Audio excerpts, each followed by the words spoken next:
I wanted to talk about someone named Maram. I'm not sure I'm pronouncing her name right, but her um,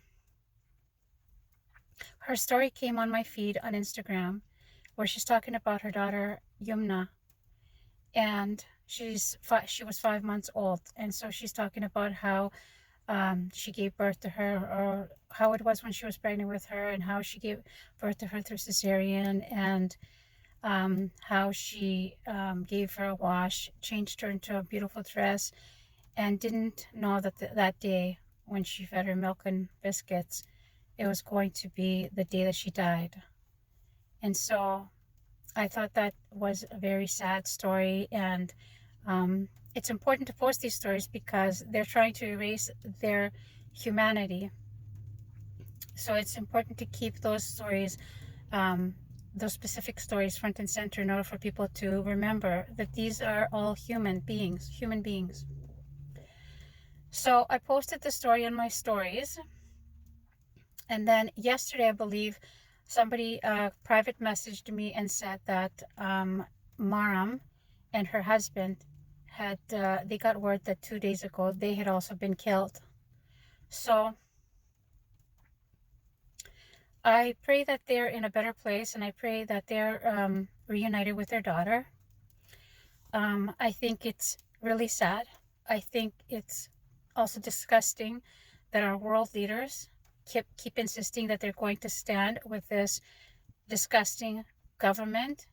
And I want to emphasize that it's not just about who is in power right now, but every single one of them that has been in power in that country has as the main focus has been to completely eradicate this other group of people. I'm not using specific names because I don't want to get erased or deleted. I want to be here so that I can share these stories with you guys. So I think our world leaders, I'm from Canada, I live in Canada, so Trudeau, our premier, the premier of Ontario, him too, the US president, the French president, the German president, the UK prime minister, Australia, all the Western powers, basically all the white European mainly countries are they are pushing this narrative that they're trying to make us believe that what we're seeing with our eyes is not actually true, and that we have to believe them even though we know that they're just liars. Now, I personally think that these guys are all middle management and somebody else is pulling the strings and control this narrative. If they were actually good people, they would just quit. That's the end of it. They would just quit because they wouldn't want to be those people associated, accessories to murder and genocide is what they are, accessories to murder and genocide. But because they are, they're committed to having money and power, and character or lack of character means nothing to them. Being labeled as a murderer or an accessory to genocide is nothing to them. And we're not going to forget. I'm telling you right now, this is not what happened in the past. We're not going to forget, because your crimes are on video. Your crimes are on video for everyone to see. And we're not going to forget how you stood by and choked on even saying ceasefire. And frankly, what's the point of a ceasefire if you're just going to pause long enough to feed people and then start bombing them again?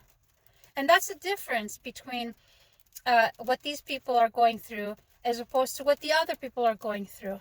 They've been living for 75 years of knowing that their death could come at any moment. Of course, that's normal for all of us, but no one is more in touch with their lives being at the edge and being lost at any moment than these people.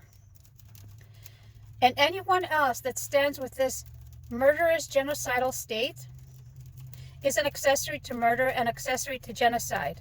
There's no two ways about it. And when all these celebrities are putting their names on a letter to the US president to talk about how they're happy that he is not calling for a ceasefire, or he's insisting that there is no ceasefire, they too are accessories to murder and genocide. We're not going to forget.